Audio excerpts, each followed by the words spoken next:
1 era igual a N más D. ¿Sí? Y si nosotros despejamos D, que viene a ser la corriente del flujo, del tope, nos quedaba esto.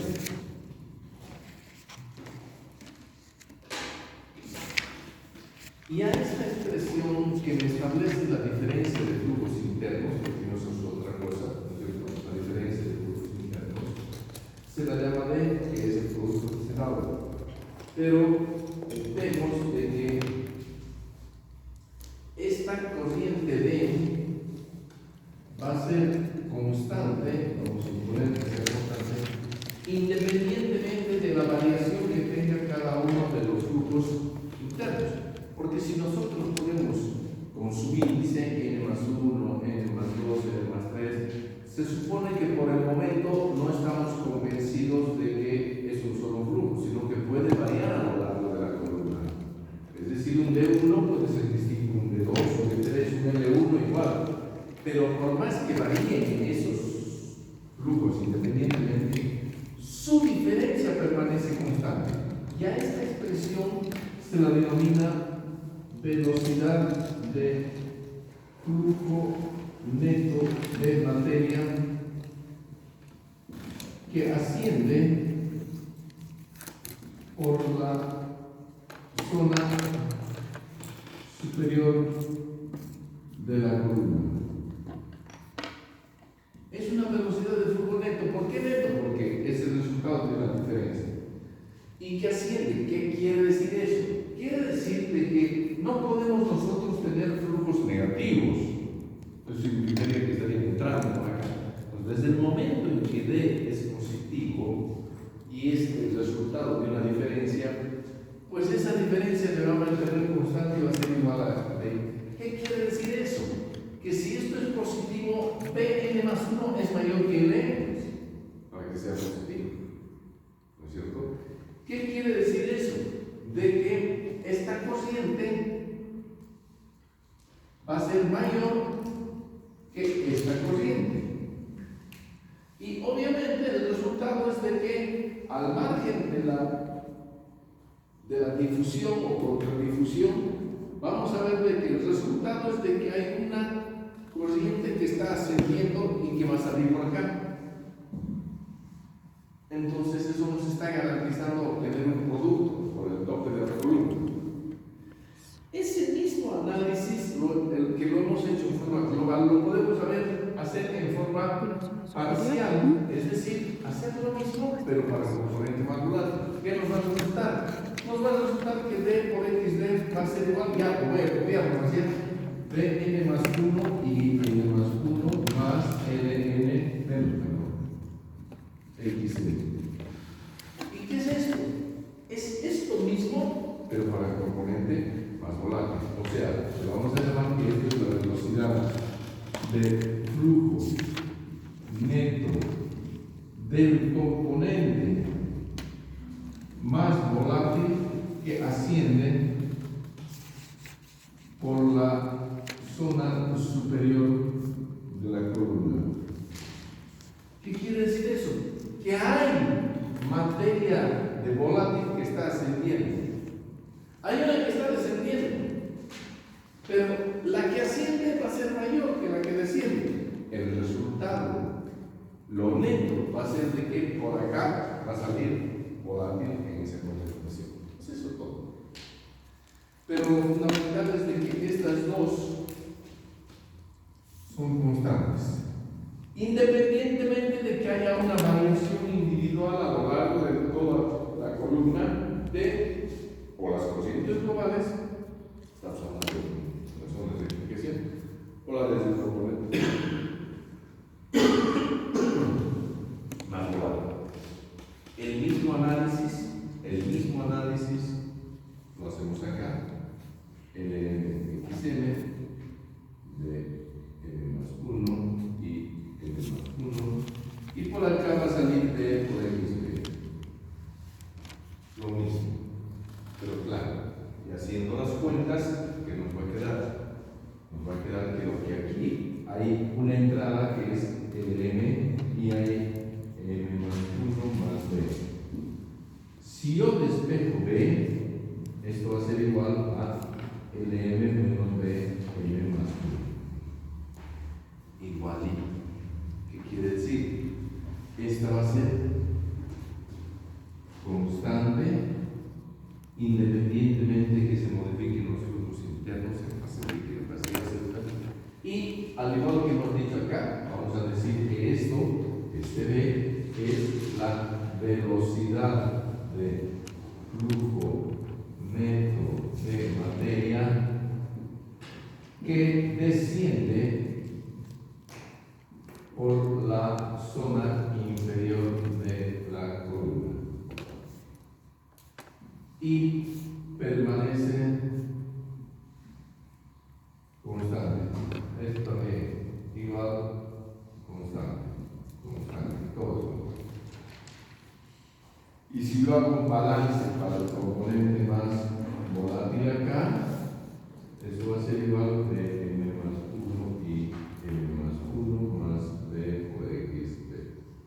Si yo despejo b por xb, va a ser igual a n xm menos b m más 1 y m más 1. Lo mismo, pero ahora para el componente más volátil.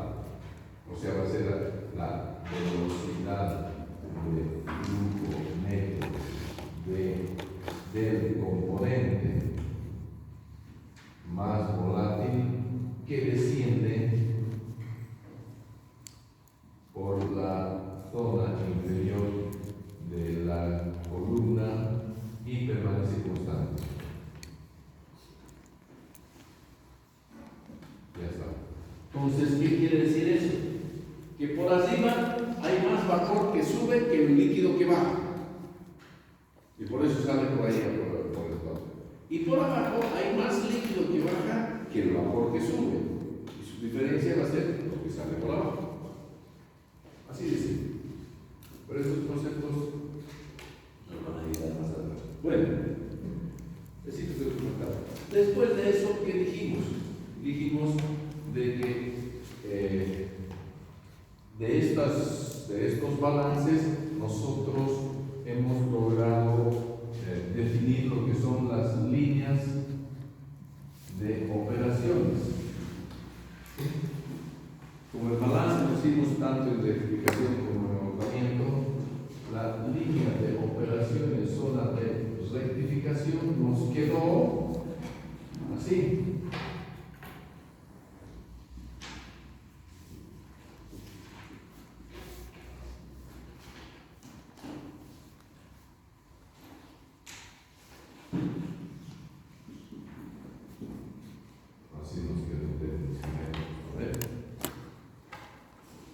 Y la línea de operaciones zona de agotamiento nos quedó así.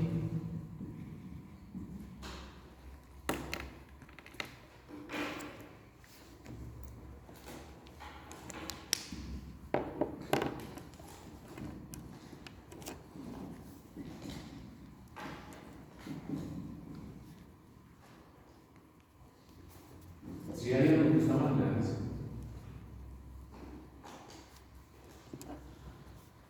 y son líneas que representan justamente eso, la relación,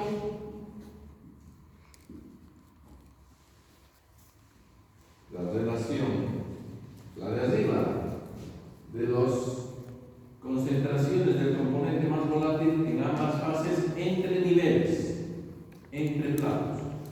La relación de la composición del componente más volátil en ambas fases en la zona de agotamiento entre etapas, entre planos. Esas dos cosas. Eso es lo que nos están traduciendo. ¿De acuerdo? Bien.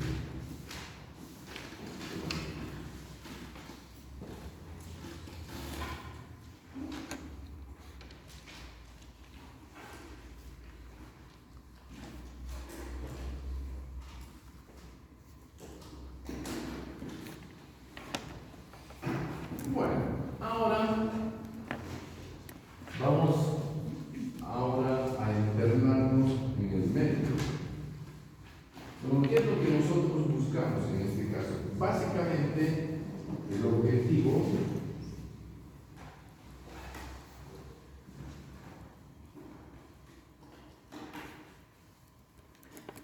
es número de etapas ideales para lograr una separación. Para eso, esta es la clave. ¿Hasta qué grado yo puedo separar el componente más grande de una mesa? Luego, diámetro de columna, altura de columna.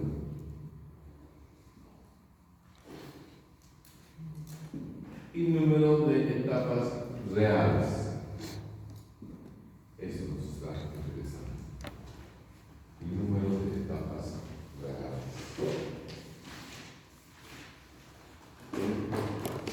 Para eso, entonces, vamos a trabajar un método que es el método de Mackey, que es un método gráfico. Pero vamos a allá está.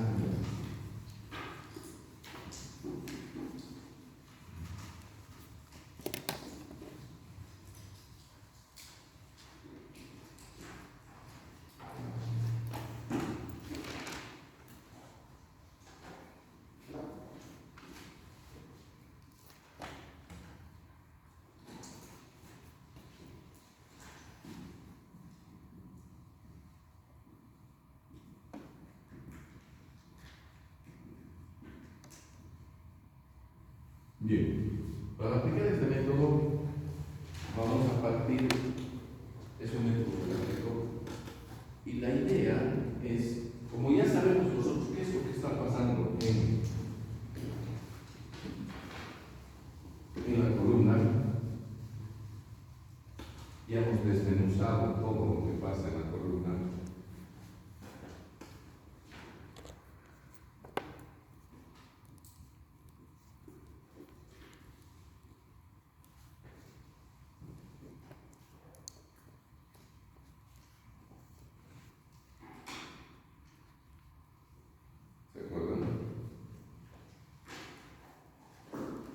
Habíamos analizado un plato cualquiera M para identificar a este plato N.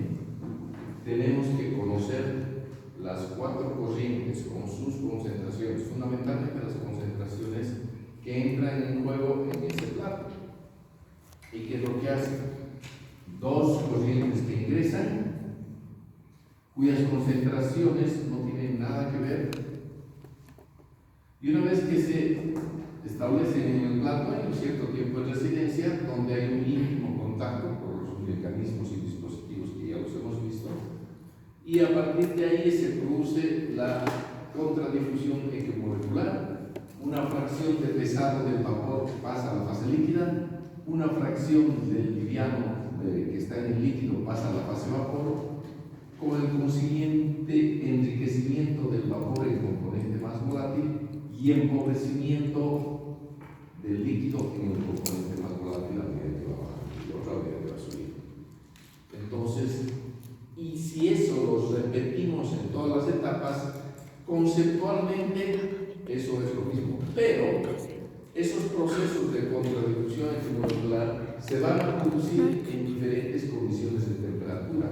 Aquí lo van a hacer a una temperatura Tn, acá una temperatura Tn más 1, acá una temperatura Tn menos 1. Y al del análisis que habíamos visto, en virtud de que aquí el vapor se enriquece en componente más volátil, a medida que subimos, la temperatura de equilibrio en cada etapa va a ser cada vez menor. Y a medida que bajamos, va a ser cada vez mayor porque se enriquece el pesado que tiene un punto de fusión mayor que el. Entonces, eso es lo que ocurre. Y eso lo habíamos visualizado también acá, diciendo de que partimos de este xn-1 y de este in más 1. Ahí está.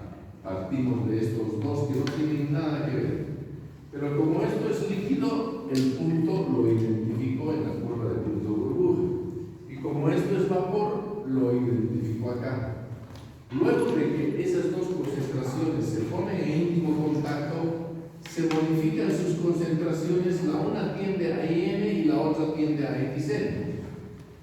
La del vapor como a medida que va subiendo se va a enriquecer y n va a ser mayor, por lo tanto va a tener que estar a la derecha. Ahí está el n. Y entonces quiere decir de que el desplazamiento a lo largo de la curva del punto de Rocío va a ser en este sentido hasta llegar a n, desde n menos más 1 hasta n.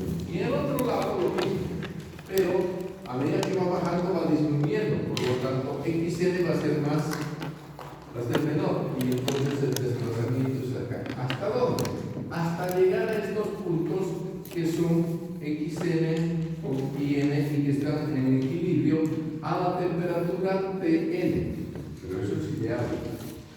Eso es cuando llegamos al equilibrio. Después lo aplicamos en determinado.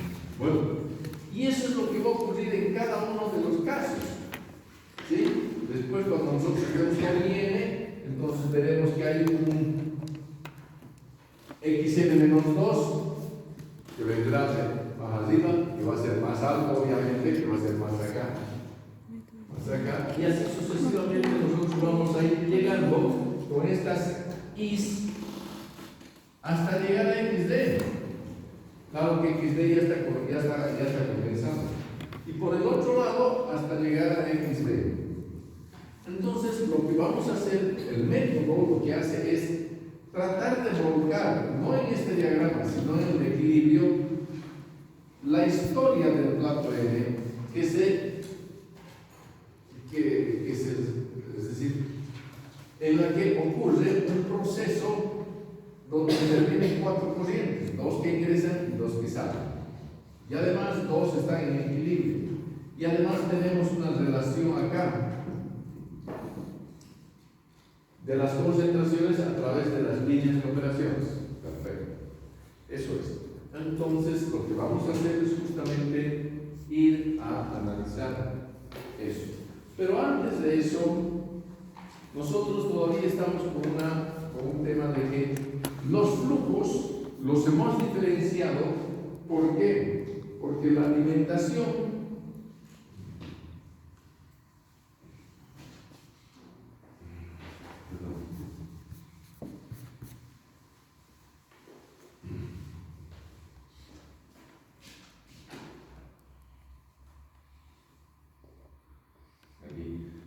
los hemos diferenciado porque hemos dicho de que aquí vamos a tener un líquido que baja y un vapor que sube, y lo sabíamos. Bueno, y aquí también vamos a tener un líquido que baja, negro, y un vapor que sube. Perfecto. Pero dos cosas. Esta alimentación hace que este líquido que baja no necesariamente va a ser igual que este, y lo mismo para el vapor. Pero qué bueno sería que los líquidos, estos líquidos que van bajando etapa a etapa, que en principio, en forma muy general, podemos decir que van a variar. Pero el método parte de lo siguiente. Suponen flujos internos constantes. Ahí está. Esa es la gran suposición del método, que supone que los flujos internos son constantes. ¿Qué quiere decir eso?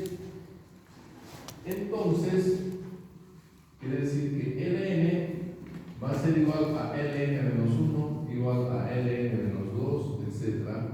Y de igual manera, Bn más 1 va a ser igual a Bn igual a Bn-1, etc.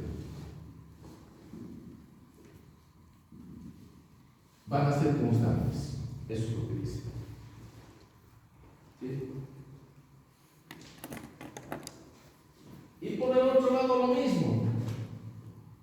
El Ln va a ser igual a Ln-1, igual a Ln-2, igual a constante. Y el Bm más 1 igual a Bm igual a Bm-1, etc. Constante. Pero hay una cosa. Estamos diciendo que van a ser constantes, pero no hay que olvidarse que la la alimentación que altera. Entonces, vamos a empezar con las nomenclaturas. Este L, que va a ser constante, le vamos a llamar L. ¿Ya para qué poner subimos? Si todo eso lo vamos. Y a este B más 1 que también es constante, lo vamos a llamar B en L. Acá vamos a hacer lo mismo, pero como la alimentación me cambia, vamos a decir que acá el LN va a ser el raya para diferenciarlo de este por la presencia de la alimentación lateral. Y aquí va a ser un raya. Esa es la suposición. Y esa suposición me facilita el método porque si yo, con esa suposición, me voy a estas ecuaciones, ya no voy a poner esto. Pero primeramente, justifiquemos esa suposición que está haciendo el método, que los flujos son constantes. Justifiquémosla.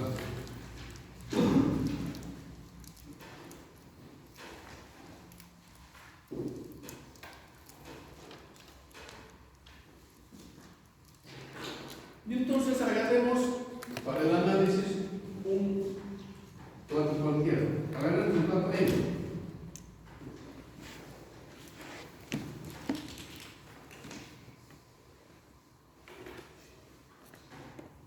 Ahí está el plato.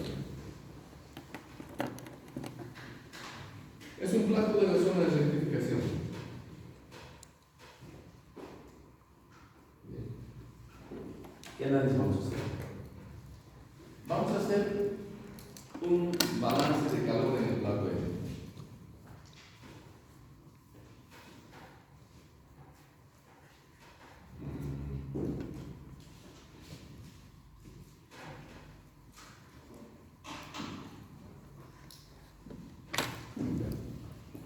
Pero para hacer eso, nosotros tenemos que tener ciertas referencias, ¿no es cierto? Para ver de qué punto nosotros partimos. Y entonces, este va a ser nuestro plato de referencia. Y entonces le vamos a decir que este plato va a estar a la temperatura Tn.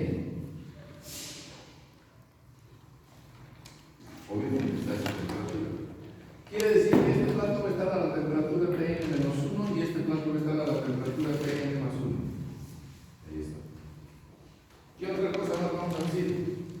Que como fines referenciales vamos a decir que el balance va a tomar en cuenta como referencia Tn y como fase líquida. En el plato N. ¿Sí? Y lo que vamos a hacer es que al plato N le ingresan 4 corrientes. Perdón, intervienen 4 corrientes. 2 que ingresen y 2 que salen. Cada corriente, ¿qué cantidad de calor pone en juego cuando llega o sale de ese plato? ¿Sí? Vamos a ver qué cantidad de calor pone en juego. Con estas dos referencias. Tn facilita. Hay que llegar a la temperatura Tn y hay que estar en fase líquida. ¿Sí? Esas son nuestras referencias. Entonces, arranquemos. La primera corriente que podemos decir es de que sea esta. La corriente Tn más 1.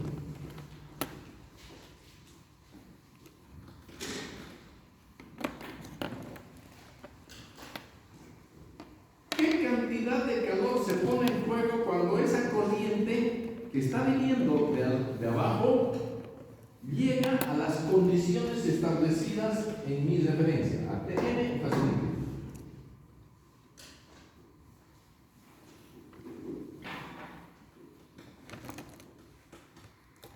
Para llegar a fase líquida y llegar a la temperatura Tn, partiendo de Bn más 1 y n más 1, ¿qué es lo que hace? Estamos hablando de balance de calor. ¿Qué calores entra en juego hasta llegar acá?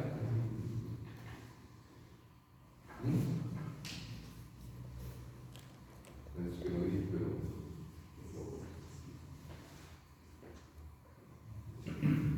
para empezar, ¿de dónde nace? De ahí. Entonces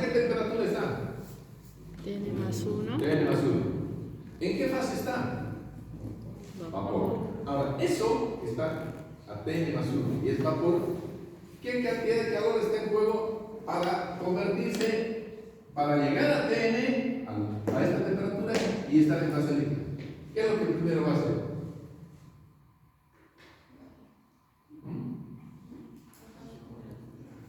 ¿Perdón?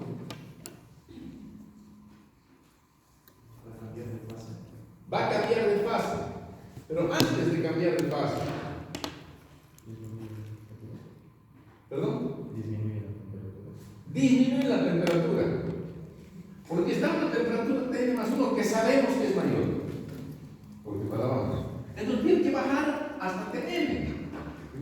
Es como una especie de vapor sobrecalentado respecto de TN. Entonces tiene que bajar la temperatura. ¿Y qué tipo de calor es este? Sensible. Entonces, de N más 1 hay un calor sensible.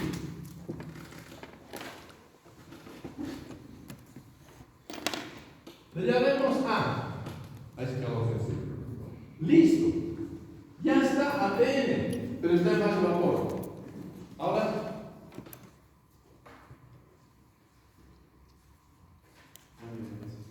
yo lo debo tener en fase líquida. Cambio de fase. Es decir, de vapor tiene que pasar a líquido. ¿Y qué tipo de calor es ese? Latente. Entonces va a pasar, hay un calor latente. Le llamaremos D. Son dos calores que están en juego. Y así hacemos para todos. ¿Sí? Vamos al que viene de arriba. Ahora ya, de la mequita. ¿Qué calor está en juego? TN menos 1.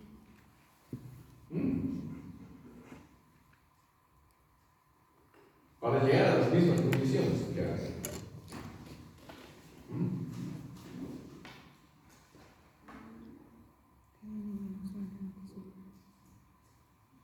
¿Perdón?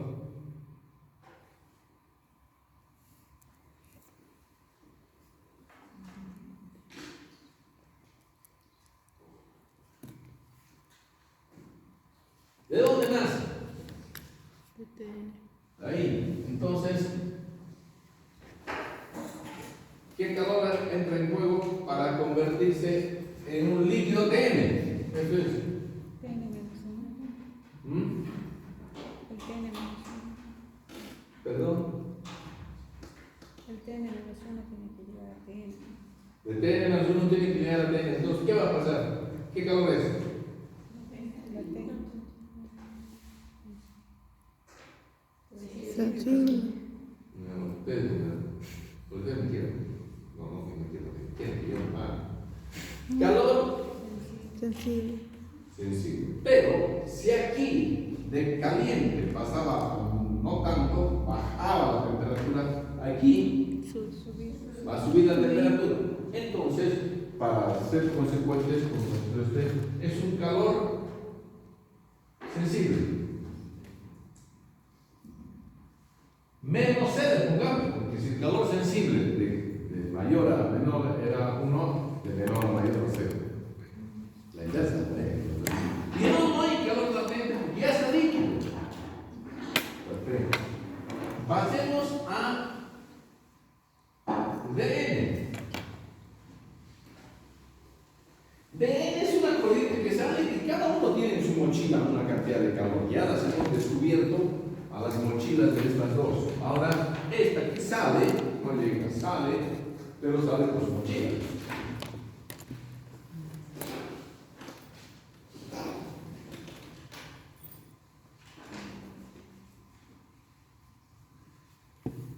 DN, ¿de dónde sale? Acá. ¿A qué temperatura está? TN. DN, ya está, listo. Pero es vapor. Y mi referencia es líquido. ¿Qué está sacando? Porque está sacando. Está saliendo.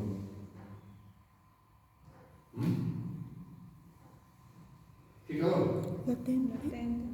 Latente. Porque si esta es la referencia que está saliendo vapor, entonces es un calor latente.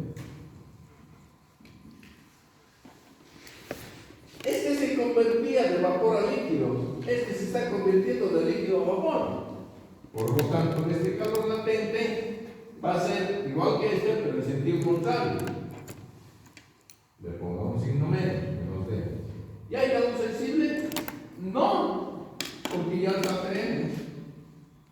Y para concluir, Ln. ¿De dónde nace? De acá. Hola. ¿Qué calor está en juego?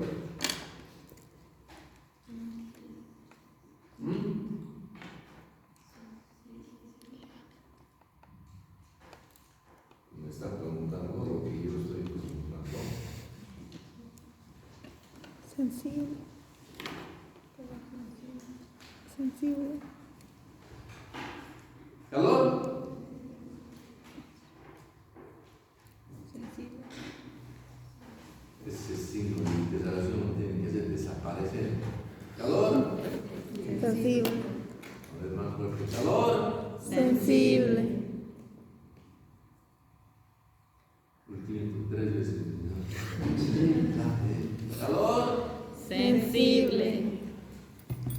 ¿Quién no ha abierto la boca? ¿Quién no ha abierto la boca? Levante la mano quien no ha. Levante la mano quien no ha hecho el coro. ¿Nadie?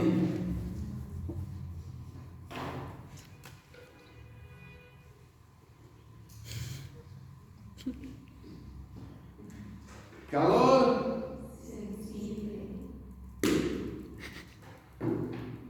Mira, está disparando.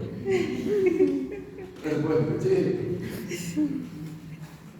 Calor. Sensible.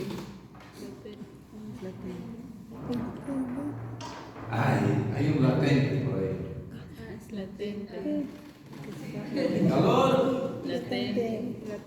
¿Calor? Latente. Se ríe. ¿Calor?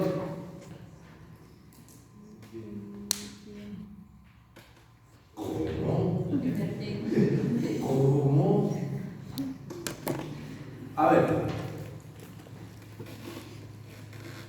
¿Decía? Diga. ¿A qué temperatura está? ¿En qué fase está? Líquida. ¿Qué calor saca? Ninguno. Hasta lo latente. ¿Qué calor saca? ¿Ah? Sí, no saca nada. ¿Qué calor? Ninguno. No se va, no. Ya sabes que no teníamos el líquido. Ninguno. ¿A qué temperatura está? ¿A qué temperatura debería estar?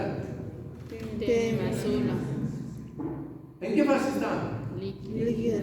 ¿En qué fase tendría que estar? Líquida. ¿Cuáles son las referencias? TN y fase líquida.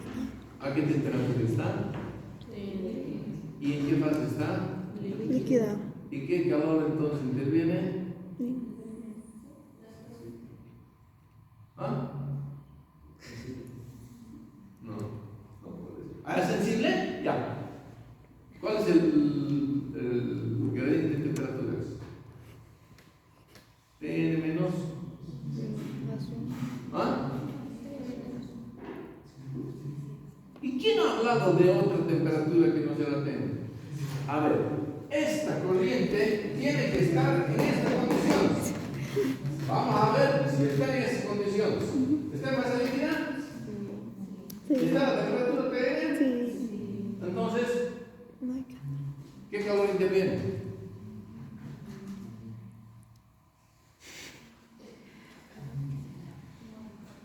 ¿Ah? ¿Qué dice? No hay calor. ¿Qué calor interviene si está ya así como queremos que esté? No interviene nada. Si es la referencia que hemos tomado. Entonces,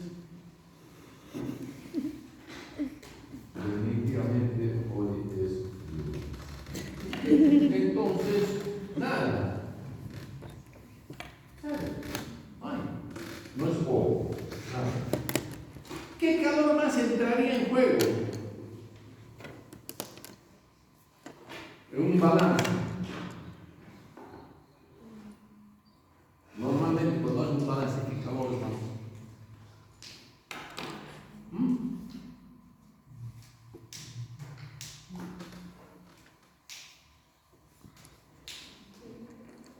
¿Ah? ¿Perdón?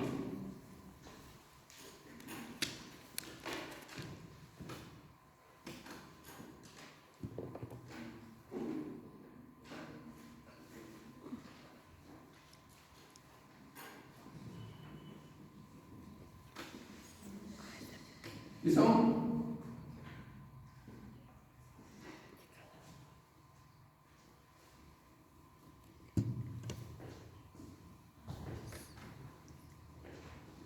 Pérdidas. La posibilidad de que alguien se pierda, bueno.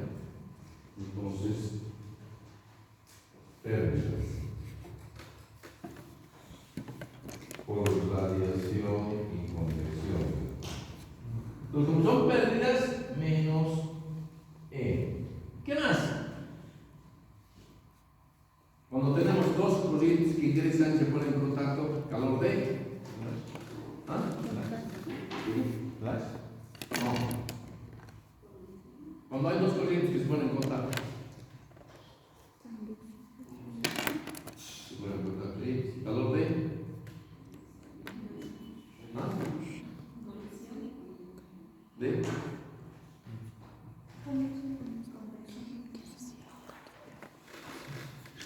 Calor de. Convección. Cuando yo mezclo un líquido con un vapor, calor de. Mezclo, pues. Entonces vamos a poner calor de mezcla. Y lo vamos a poner, como eso puede ser, ya. Todo eso puede intervenir, ¿no ven? Bueno, entonces hagamos el balance. Todo esto tiene que ir arriba a cero, ¿no es cierto? Entonces ponemos A más B menos C menos D menos E más F igual a 0. Ya hemos hecho intervenir todo. Entonces, ¿qué hacemos? Esa no era ya. A ver, supongamos, me dicen todo bueno. 110, 80. ¿Cuánto es el rango? 30. Supongamos que estamos por acá. Entonces, el rango ya no es 30. Será 15. No estoy ya. Bueno, estoy llegando, ¿cierto? Ya, supongamos que sean los 30. 30. Yo pongo una columna de 30 etapas. ¿Cuál es la diferencia de temperatura entre etapas? 1 grado. ¿No es cierto? Si la máxima diferencia es 30 grados, si pongo 30 etapas, la diferencia es 1 grado. Bien, pues. Entonces mi delta T va a ser 1. Porque va a ser delta T menos 1 menos delta T. Entonces, despreciables. Y encima, estamos opuestos. ¿Qué más? Pérdidas. Algún material que no sea tan conductor, algún tipo de aislamiento, esto también despreciable. Y encima, este se pierde y este puede ser que gana, puede ser electrotécnico, entonces además, como son sustancias químicamente semejantes, porque son soluciones diluidas y por eso estamos aplicando sal, entonces el calor de mezcla de componentes prácticamente muy similares químicamente, es iguales, etc. Entonces, esto va a ser también pequeño y encima se contrapone, E y F. ¿Qué me queda? Me queda que B es igual a B. Porque yo ya lo llevo el B al otro lado. ¿Qué es B? Calor latente. ¿De quién? Del vapor. ¿Cómo se expresa el calor latente?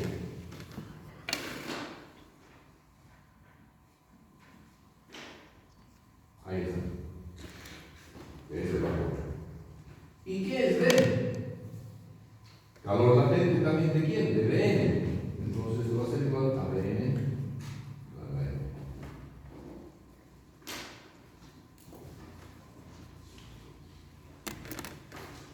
Bueno, y de aquí agarra Michael hace todo este análisis y dice, aplica la regla de que para sustancias químicamente semejantes y en los rangos de temperatura en que no varían mucho sus propiedades, se puede considerar que los calores latentes son constantes e independientes de la variación de la concentración. ¿Listo? Entonces,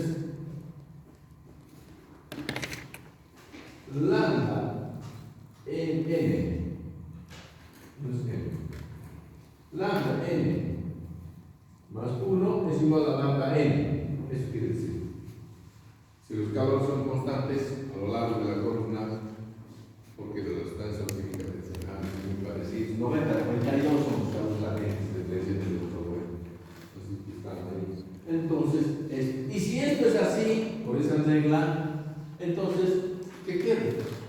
Si esto es igual a esto, no le queda otra cosa que decir que Bn más 1 es igual a Bn. ¿Veo?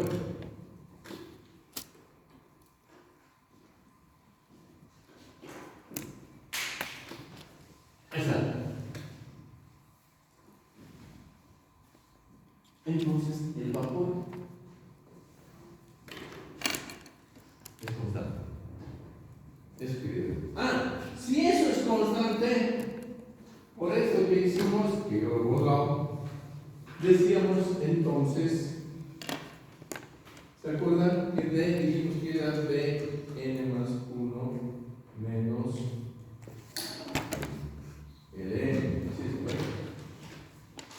Entonces, si esto es constante, esto ya habíamos dicho que era constante, entonces al Ln no le queda otra cosa que ser constante. Ahí está. N y B constantes. Los flujos internos constantes. Eso es lo que queríamos nosotros demostrar, porque es la base del método. ¿Sí?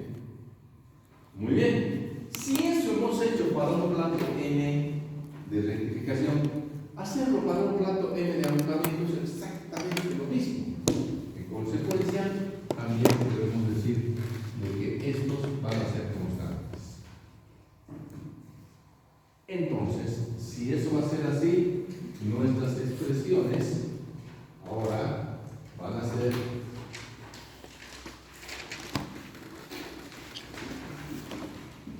estas.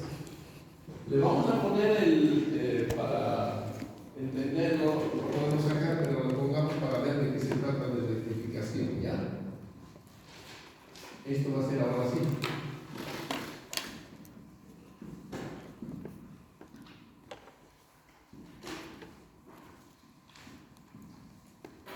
Y la línea de operaciones zona de agotamiento va a ser así.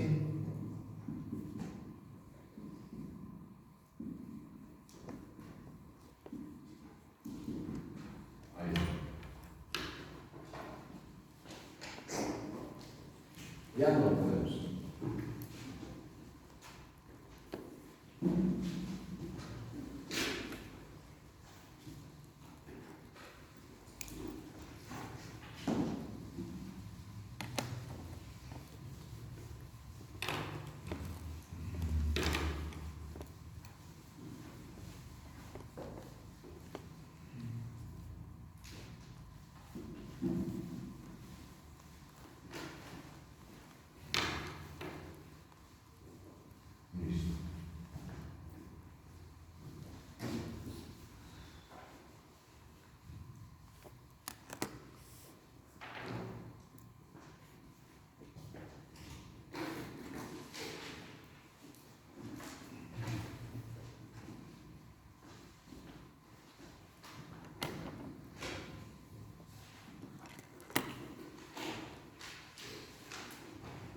Y la otra, la de equilibrio es esta, ¿no es cierto?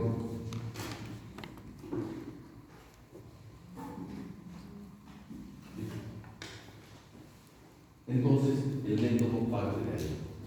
Ahora sí, ojo, ¿cómo hemos llevado esto? Sobre una consideración de que para sustancias químicamente semejantes, los calores molares de vaporización permanecen constantes independientes de la variación. Entonces, calor molar, ¿qué quiere decir? Que el método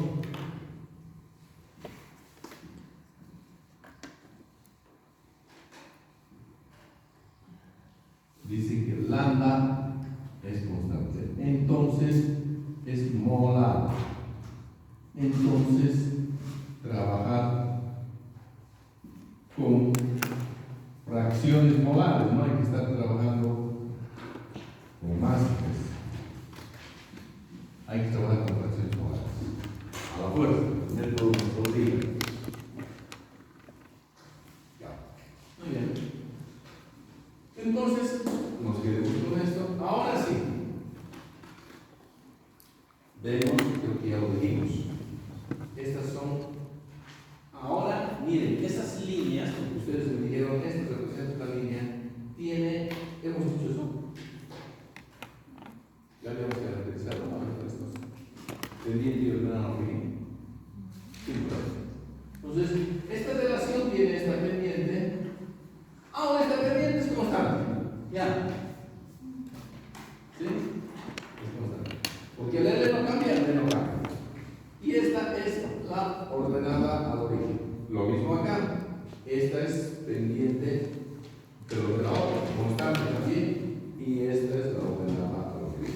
Entonces, estas dos son rectas en el método de equilibrio. ¿Por qué? Porque sus pendientes son constantes. ¿Por qué? Porque los frutos son constantes. ¿Por qué? Porque los landas. ¿Por qué? Porque frutos. Ya está. Ahora, este método trabaja en el diagrama de equilibrio.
Ya.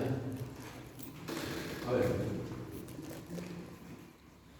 Lo que estamos diciendo es lo siguiente. ¿Dónde vamos a hacer el análisis de nuestra columna? Ya lo dijimos esto.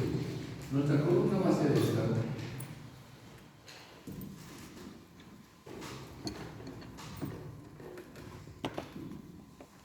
De raya, D, L, D, X, D, D, X, D, F, X, F. Esa es nuestra columna. Ahora, hemos hecho el análisis en el plano N y queremos ver cuáles son las corrientes que intervienen. Dos que entran, dos que salen. Si yo identifico estas cuatro corrientes con sus concentraciones en el diagrama voy a identificar a este plato y voy a ver cuál es el resultado. Como los otros platos de arriba y de abajo son los mismos, en esta zona también vamos a hacer el mismo análisis, ahí nos va a ser fácil poder representar cada plato con una figura geométrica en el diagrama de equilibrio. Esa es la idea del método. Bueno, pero entonces, ¿cómo hacemos? Como va a ser todo monótono de un plato a otro, pero ¿dónde están los puntos de análisis conflictivos? Pues acá arriba, acá abajo y acá al centro. Porque entre eso, a lo largo de toda la columna, pongamos que es bien larga, esto está aquí, aquí, todo va a ser monótono, aquí también. Bueno, pues en este diagramita, donde nosotros tenemos de 0 a 1 en Y y de 0 a 1 en X, volquemos alguna de la información, creo que ya lo hemos hecho también en la anterior clase, ¿no es cierto? ¿Qué tenemos? XF, XD, XB. ¿Lo hicimos o no lo hicimos? ¿Sí? ¿No es cierto? Después dijimos que era un punto de la diagonal y era un punto común. ¿Sí? Bueno, entonces, ¿qué pasa? Supongamos que el XF va a estar en una zona intermedia. La concentración XB de volátil en el fondo es muy bajita, por acá. Y la concentración XD en el tope es muy alta, ese es el objetivo, va a estar por acá. Y estos puntos son puntos, si yo los veo a la diagonal, obvio, son puntos de la diagonal, se puede ver clarito, ahí está. Diagonal, diagonal, diagonal. Y por aquí era el otro, digamos. Ya está. Pero además, estas dos rectas, la una tiene pendiente constante, pero menor que la unidad, ¿se acuerdan? Lo digo, ¿no? Por el hecho de que tiene un denominador mayor. Y esta pendiente es mayor que la unidad. Entonces, la rectificación que tiene al XD, que es en esta zona, su pendiente es menor que la unidad. Y además habíamos dicho que un punto particular está dado en X igual a XD. ¿Qué quiere decir? Que el punto este XD es un punto de la diagonal, pero también es un punto de esa línea de operación, porque habíamos enganchado las dos. Por lo tanto, como es menor que la unidad, la recta es menor que la unidad, porque esta pendiente es 1, esta pendiente es menor que 1. Ya está. Por el otro lado, al revés, mayor que la unidad, pero el punto común era XD. Y entonces dibujábamos una cosa así, porque esta pendiente es 1 y esta pendiente es 1. Ya está. Entonces, ya las hemos ubicado a las rectas, no sabemos dónde terminan, pero ya las hemos ubicado a las rectas, tanto de la losa, línea de operación en zona de rectificación, como línea de operación en zona de levantamiento. Ahora, empecemos a colocar las concentraciones de mi columna, las concentraciones ahí, y arranquemos desde arriba. Después vamos abajo y después vamos al centro. ¿Sí? Entonces hagamos el análisis arriba desde el primer plano y vamos a ver qué es lo que pasa. Ese es la idea. Vamos a ver.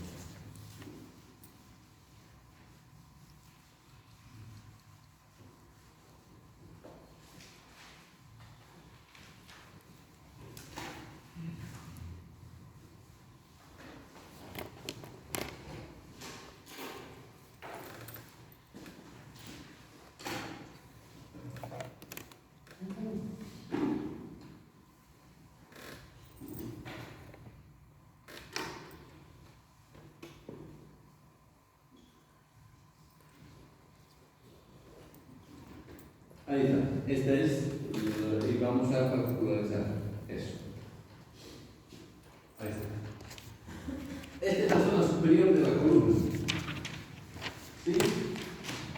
Este es el plato 1. Ahí está. Después viene el tope y después viene el vapor que sale, que va a ser este vapor que sale. Este es B1 y 1, ¿no ven? Y es este, se va por acá. Y ese vapor aquí, le metemos agua, se condensa, una fracción retorna a la columna.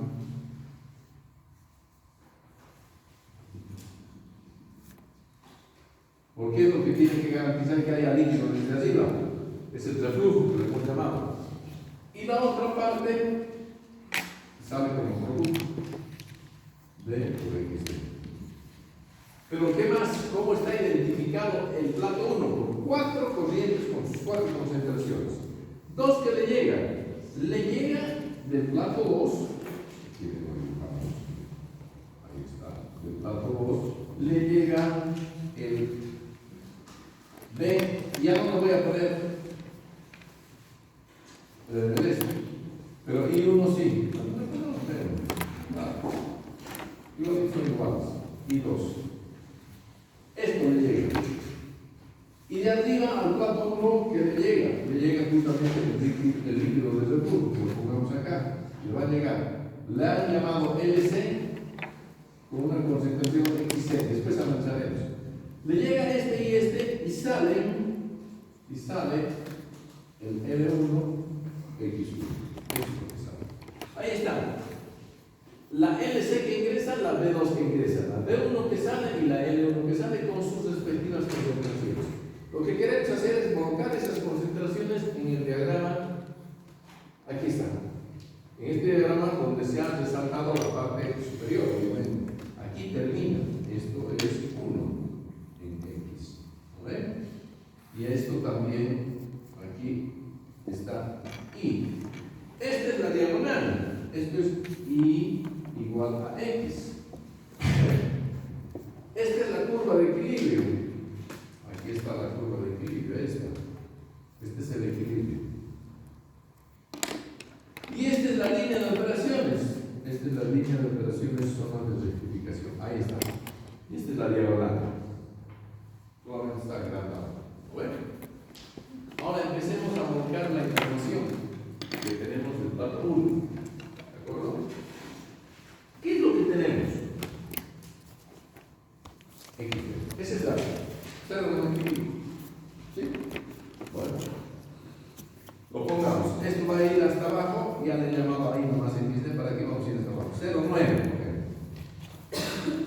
Ese valor de XD, como lo hicimos recientemente nomás, ese es el valor que va a venir de aquí abajo porque es dato. Y lo llevo hasta la diagonal. Ahí está. Ese es un puntito. Ya he identificado XD. Bueno, ¿y dónde está XD? No importa. Yo voy a identificar el 1. ¿Dónde estoy? Aquí. Bueno, todavía no he llegado aquí. No importa. Pero tengo que partir del dato que yo tengo. XD.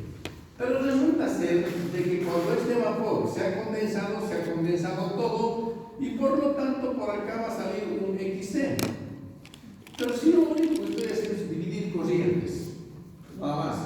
Por lo tanto, este XC va a ser igual a XD, porque solamente estoy dividiendo corrientes. ¿Estamos de acuerdo? ¿No? Me para. Esto es claro. Perfecto, entonces XD. Pero si me dicen que yo divido corrientes, la concentración ya en fase líquida son iguales. Entonces XD le pongo igual a XC. Listo. A este lado. Igual a XC. Muy bien. Ya tengo XC. Ahí está. Porque XC interviene en el 1 ya.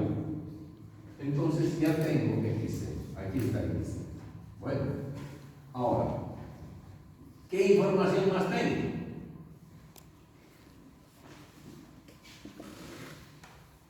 Tengo la siguiente información.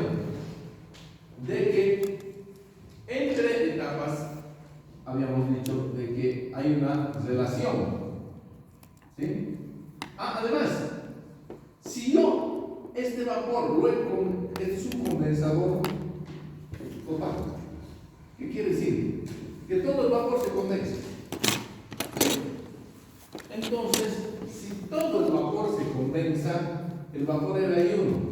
Si lo condenso todo, ¿qué estoy haciendo? Cambiando de fase. ¿Se modifica la concentración? No. Solamente un cambio de fase. ¿Qué quiere decir? Que I1 va a ser también igual a XD. Ahí está. ¿Por qué? Porque lo único que estoy haciendo es cambiando de fase.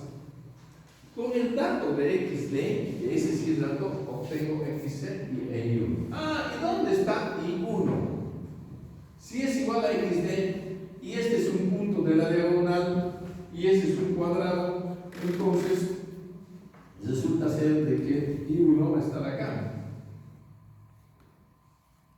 Aquí está. Por eso lo pone que I1 es igual a XD. Es esto. I1. Y esto es XC igual a XD. Ya tengo qué cosa entonces. Tengo XC y tengo I1. Ya tengo esas dos concentraciones de mi plato 1. Seguimos, nos falta esta y esta. ¿Cómo hago para encontrar esto?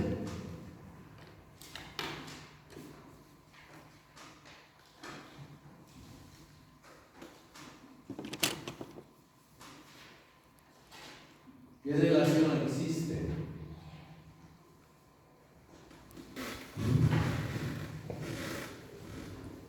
Con alguna de las concentraciones que ya conozco. ¿Con qué? I1 está en equilibrio con X1. Ahí está. I1 está en equilibrio con X1. Entonces, si yo ya tengo el I1, entonces me voy con I1. ¿Hasta dónde? Hasta la curva de equilibrio. Esta es la curva de equilibrio. No me voy hasta allá. Entonces, este punto bajó y es X1. Ya tengo XC, tengo X1 y tengo I1. Listo. Me falta I2. ¿Cómo encuentro I2?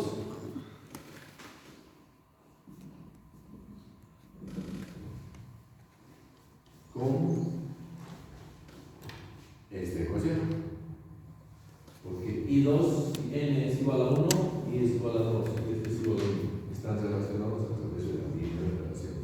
Entonces, con el valor de X1 conocido, yo voy a poder encontrar I2. ¿Qué hago?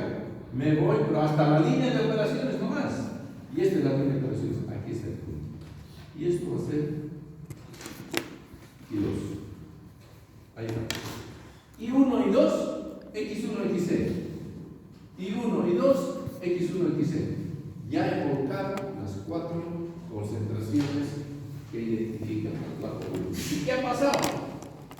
Ha ocurrido de que si yo uso esto con la línea de operación se forma un triángulo. Los puntos que identifican al plato forman un triángulo en el diagrama de equilibrio. Entonces, conclusión. Un plato es un triángulo. Bueno. Vayamos al segundo. Para ver si es cierto. Vayamos bien. Pero para el segundo, yo todavía tengo que ver de que de aquí le va a venir un B3 y 3 y de aquí le va a salir un L2 X2. De estas 4 que identifican el plato 2 solamente tengo X1 y 2, nada más. Me faltan estos dos, pero ya saben ustedes, aquí. ¿Cómo encuentro X2?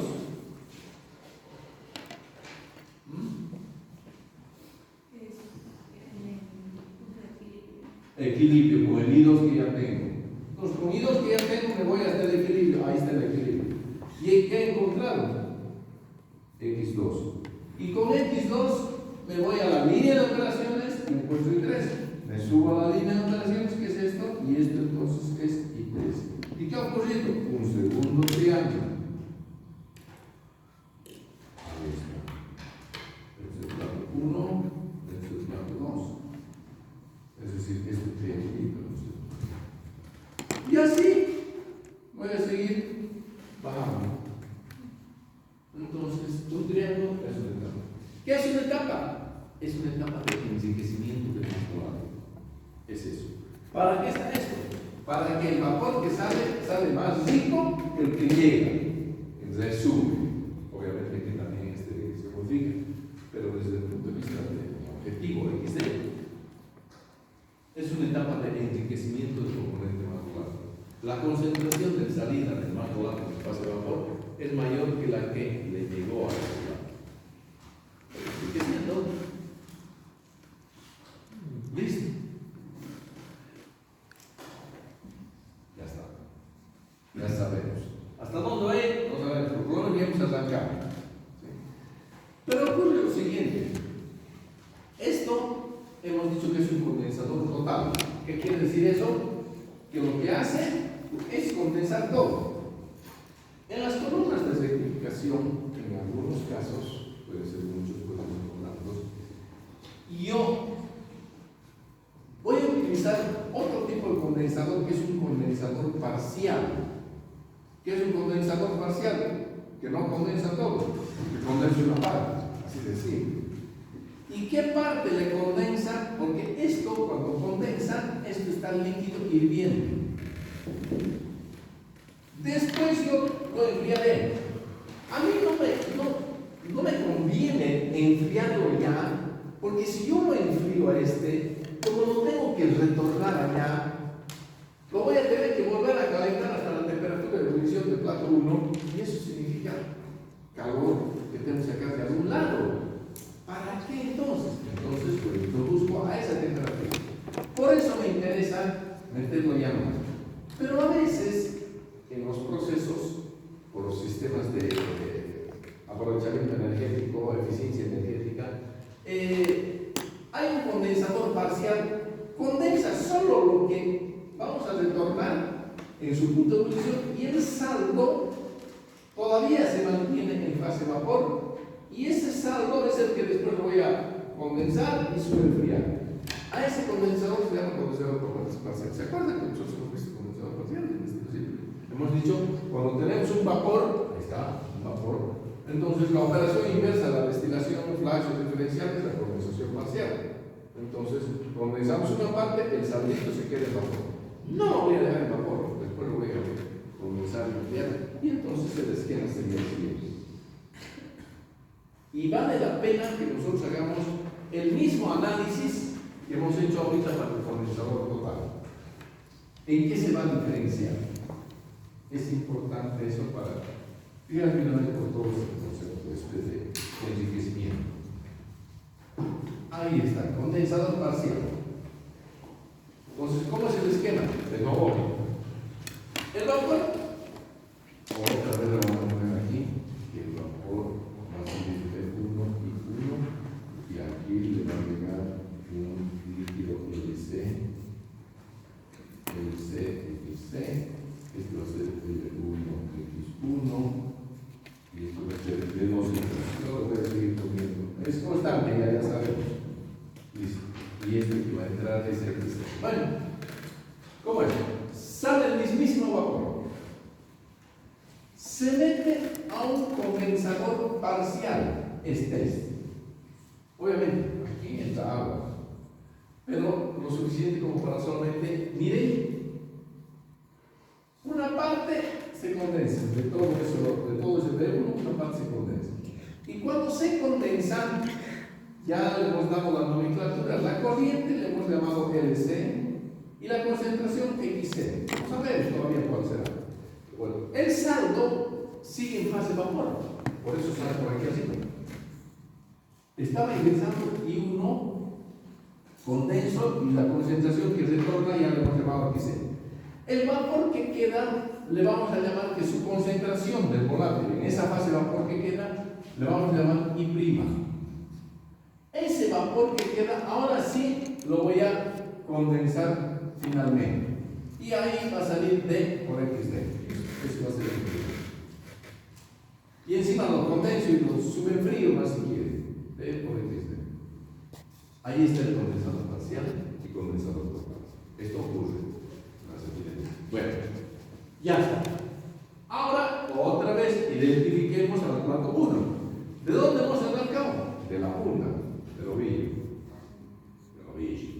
De la punta de acá, ¿cierto? Bueno, perfecto. Hagamos exactamente lo mismo. ¿Qué tenemos?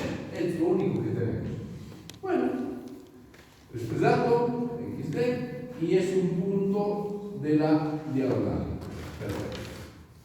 Ahora, ¿hacia dónde me voy?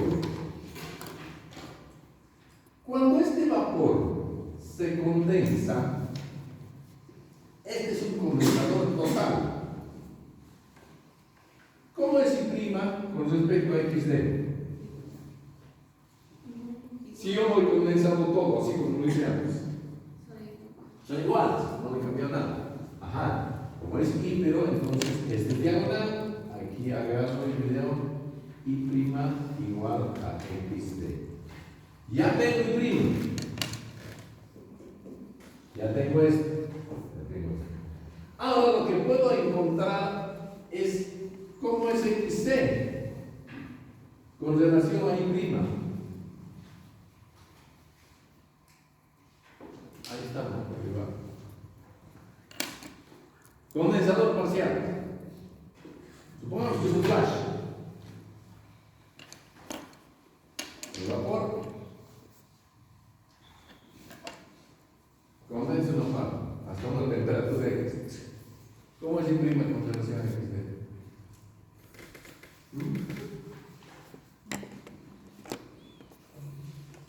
Cuando ustedes tienen el flash de mezcla que sube a una temperatura, ¿cómo es la concentración X con I? ¿Ah? ¿Cómo es en destilación flash? ¿Ah? ¿Ah?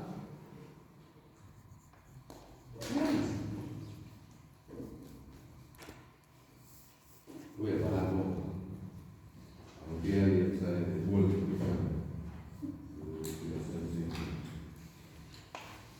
¿Ah? El flash cuando sube una temperatura, ¿cómo son las concentraciones aquí en el?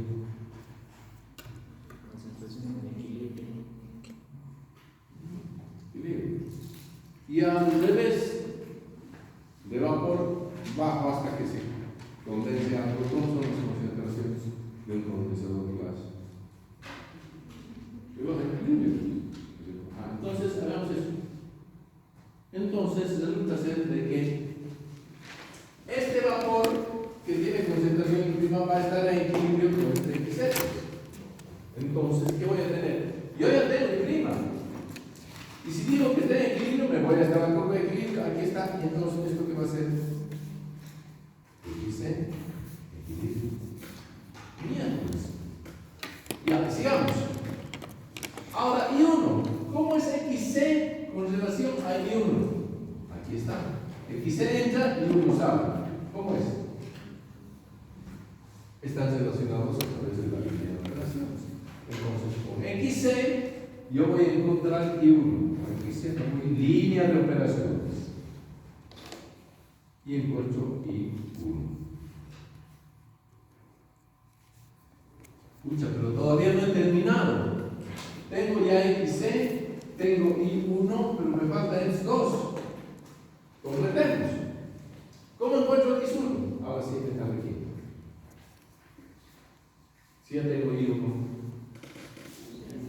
equilibrio. I1, me voy hasta el equilibrio. Este es el equilibrio, entonces pues X1. Y para I2, línea de operaciones. Voy, subo, aquí está. Línea de operaciones, esto va a ser I2. Entonces, I1 y 2, I1 y 2, X6, X1. X6, X1. Ahí está el triángulo famoso. Ahí está. Entonces, el dato 1. Ah, bien. ¿Y este? ¿Qué ha pasado? Yo, I1 y 2, X1, X1, está bien, ¿no? Ahí está el triángulo. ¿Y este? ¿De quién es?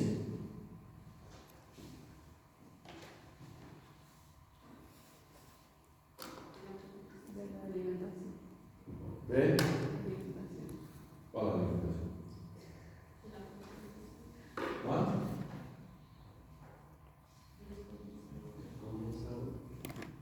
Del condensador de cuál? Ahí hay dos. Del condensador parcial. Ah, ¿cómo es eso? Acá se trata que el condensador solo condensaba el total. ¿Y qué hacía el plato? Enriquecía. ¿Y qué hace este condensador parcial? Ingresa un I1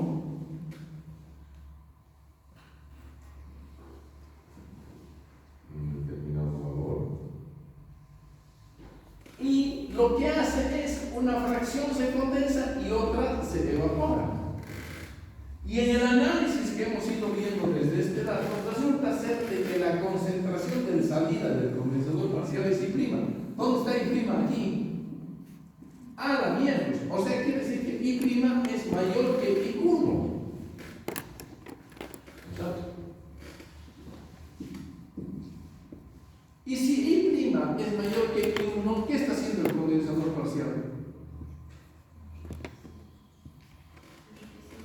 Está haciendo lo mismo que el plato, está enriqueciendo. Y si está enriqueciendo, ¿por qué no va a tener su triángulo? Si eso hemos dicho de entrada, un triángulo es una etapa de enriquecimiento. Entonces, este triángulo es el condensador parcial. Ahora sí. ¿Es cierto? Si hace lo mismo, enriquecer, le aumenta todavía un poco más la concentración. Y prima es mayor que I1. ¿Cierto? Ahora sí, dependiendo del condensador que tengamos, diremos el primer trato va a ser para condensador parcial. Si es total nomás, entonces directamente el primero es el blanco.